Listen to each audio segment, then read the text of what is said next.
Hello, my name is Hrishi, and in these videos, I talk about my journey building NovaCVS. My interest is in the deployment and the expansion of nuclear power and nuclear power plant in particular, and we are building new tools to help support that. Did you know that physics is not the blocking factor in the expansion of nuclear energy? There are many things, but one of the things is around the regulatory aspect and the licensing side of new nuclear power plants, including things like oversight, safety, and risk management, etc. So we are building these tools as a part of NovaCVS, and you can take a look at the series of videos in this channel to understand more. Now, in the last video, I introduced a small tool that we are working on. It's an open source tool called Processforge, and you can go to processforge.urjanova.com. And we use Processforge to run, let's say, simulations for nuclear power plants and workflows around it. Now, if you're new to this field, it's a very vast field with a number of codes that are available. They are certainly far beyond my understanding, but my objective was to run some codes and couple codes together in a way that is deterministic, that does not involve a lot of tinkering with configurations, with files, and so on, and in a seamless way. And this is why Processforge was invented and created. Now, if you want an introduction to Processforge, just look at the video before this, and you will see what I'm how the philosophy and the mindset behind this. There's a white paper here as well that you can read. Now, Processforge itself is on GitHub, and it allows you to run different codes together in a modern way, and I'm going to talk to you about that. If you go to Git, as I'm going here, I talked about OpenMC and an OpenMC workflow. In this video, I'm going to talk about how you can use Processforge to run OpenMC simulations so that you focus on the simulation itself, and Processforge takes care of the back-end workflow, the setting up, and so on. So here, for example, I have in the flowsheets directory a sample OpenMC flowsheet. There is a Festim integration as well, which we will cover in the next video. But this is, for example, the OpenMC sheet. I talked about this in the previous video as well. I'm going to go a little bit deeper into this. We are, for the sake of this video, looking at the molten salt reactor experiment. So if you look at OpenMSRE repository on GitHub, you will see some of this. And if you're familiar with the molten salt reactor experiment, and specifically the work done with OpenMC on that, this will be very familiar to you.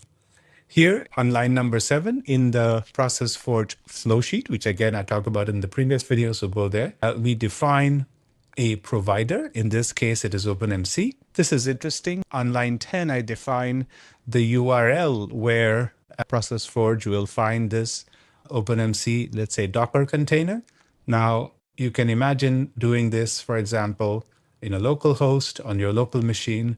At the same time, you can deploy this in the cloud and use, let's say, massive cloud computing infrastructure to run these simulations. So you have the flexibility. And then there is some other, let's say, cross-section data and so on. In this case, I have to mount it on the Docker container, which we'll show you very quickly.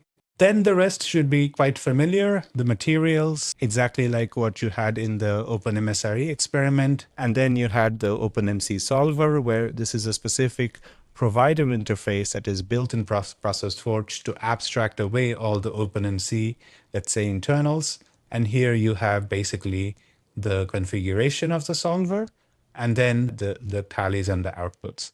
Now, the solver unit is interesting because we abstract different codes using these solvers. So you can imagine a Festim integration with a different sort of a solver, and then some kind of a thermodynamic or fluid mechanics solver, and you can couple all of these together. We will get into these advanced concepts a little bit later, but the idea is that you are working with this flow sheet, and the back end of how do you run these flow sheets, how the data is exchanged between these different solvers and this flow sheet is abstracted away. And in addition, because this is, in this case, version controlled, you can do interesting things with it. Now, one of the things about OpenMC, as I discussed in the last time, is that it is only available in Conda, and you have to do, let's say, preparatory work to get it running on a machine or in a cloud. and so on. But for the sake of, let's say, simplicity, when you create a provider in Processforge, you're also asked to create a Docker container with basically two endpoints. One is called healthy and one is called run, which we'll get into. But basically, you're asked to create this Docker container, and you can look at the repository to check the kind of expectation as far as the Docker is concerned. So here, if I go here, and if I just look at the docker.openmc, this is the Docker file that I'm using to create the OpenMC Docker container and publish it, for example, in the GitHub container repository. So the idea is, as long as you can adhere to these two simple endpoints and create and publish a package, you should be able to run the OpenMC simulations. Now, let me just go back. I'm going to go back to my flow sheets, and I'm going to go to the OpenMC eigenvalue, let's say, simulation. In this case, I'm saying that the container is running locally, which I'm going to show you. And also, I'll show you how you can run the container in the cloud and run the OpenMC simulations. For that, I'll have to move to my console. So let's do that. And I'll come back to the browser afterwards. Okay, we are back in our console. I'm in the Processforge directory. My environment is activated. Let's take a look at our file. You can see here, I'm going to open up my my simulation file. You can see here that it looks as we expect. This is the same file that I had shown you on GitHub. I'm going to basically now initialize, plan, and apply this file. We're going to show you how this works in different environments. Okay, so this initialize, plan, and apply workflow is the heart of Processforge. If you know Terraform and some of these other tools, they have a similar workflow as well. So I'm going to say pf init, flow sheets, OpenMC eigenvalue .json. Now, obviously, you can imagine you can have your own flow sheets and so on. Let's take a look. It created a config.json. It read the providers from the flow sheet. It said, okay, it's at an OpenMC at this localhost, type Docker. And then essentially, in this case, for example, it pulled the images. In this machine, I don't have Docker. But what it will also do is to create, it understood that the OpenMC provider is containerized. So it gives you a Docker command essentially to run. And then also some instructions on how do you set the data root for your cross sections and so on. But the idea here is that you set this in your config file, and then you come back here and run it. So then I can also do, for example, pf plan, flow sheets, OpenMC, and eigenvalue NSRE.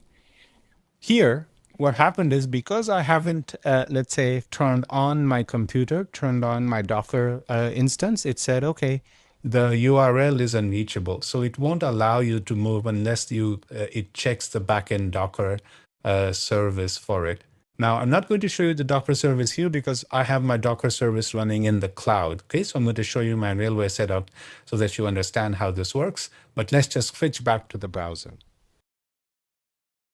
So this is my Railway instance. Railway is a deployment platform. You can use Amazon AWS, Azure, any kind of deployment. Basically, what I have done is I have deployed this container on Railway. So here you see, for example, it gets you, this is my, let's say, the GHCR container source image. I'm going to just copy this URL because that's what I'm going to specify in my flow sheet. The other thing to note here is basically this OpenMC data URL that I have, which is essentially used by the cross sections to download the cross sections. And here I have a volume attached to this container as well to store the cross sections and the data as well. So basically what I have done is deployed this instance on a system like Railway. What is important is that URL that I mentioned. So let's just switch back to our console, update the URL, and run the simulation again. Now, I showed you how you can deploy a Docker container in the cloud. We used Railway, but you can use any kind of containerized service, AWS, Azure, Google Cloud provider, whoever you want. But the idea is that you deploy the pre-built Docker container in your cloud.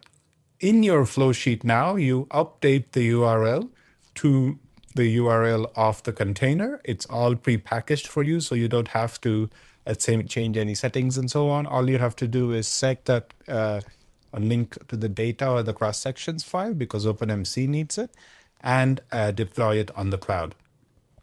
Let's come back here. I'm going to now show you how you can run this scenario.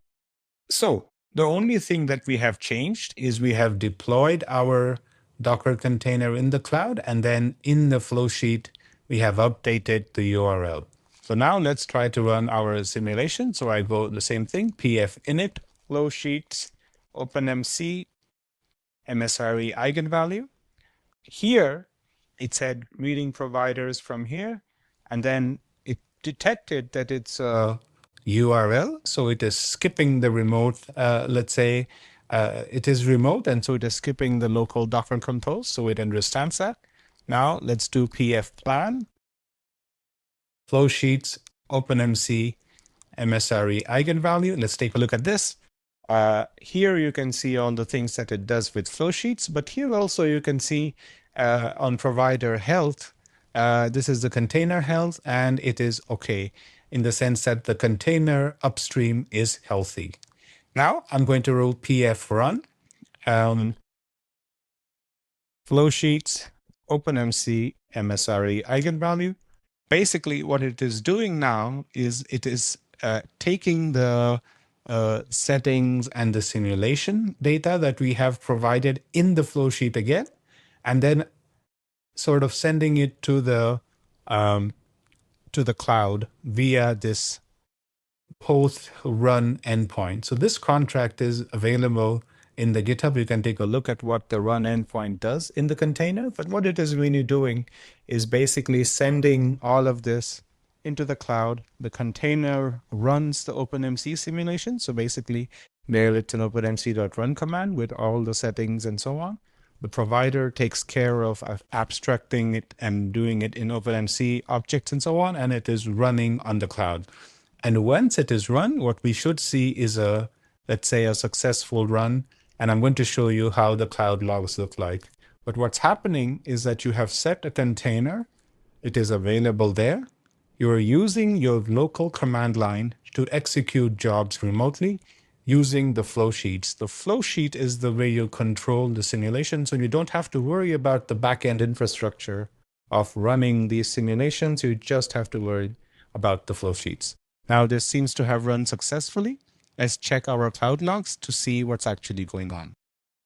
So this is in Railway. Now you can see my deployment logs and the other logs. So here you can see, for example, it is reading from the cross-sections file. It's basically running the OpenMC simulation based on the value that the run endpoint provided, and it sort of does all of this and then writes the summary files and exactly what you would expect in OpenMC, let's say OpenMC simulation. What just happened was that a pre-built container for OpenMC was created. You defined the parameters on a JSON file, and then you use Processforge to execute the run. And obviously, because it runs on the cloud, you can have all the logs and so on and other features that the cloud has available. With that, I hope you have a good understanding of what actually happened when I run a simulation through the command line. So in this video, I have shown you how you can run an OpenMC simulation based on Processforge. The reason why this is interesting and useful is because you can now abstract away the execution of the runs and focus on the simulation parameters, the output, and other things. Now with Processforge, you can have a flow sheet that you can presumably send with your colleagues and collaborators, and you work on the flow sheet, and you can be guaranteed that the output is managed in the cloud. In addition, because Processforge manages the state of the flow sheet and the state of the simulation, you can then manage how the variables have changed and so on. Now, this is also interesting because you can instruct Processforge to run a specific type of simulation in a specific way, which is in a deterministic fashion, and then you can review the outputs.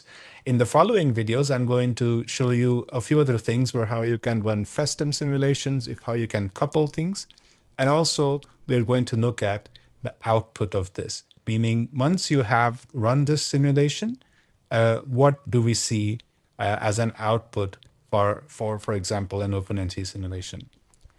Let me know what you think of these videos. I hope this was interesting to you. I hope this was a new way to run OpenMC simulation and don't worry about and not have to worry about the backend infrastructure and sort of this orchestration of how exactly do you run it locally or in the cloud. We do it by using Docker. Thank you so much for your time. Please like and subscribe and share it with other people who might find this interesting. And as I said, this is a young and a developing project, so I'll be very keen to hear from you and how this can help with your workflows. Bye.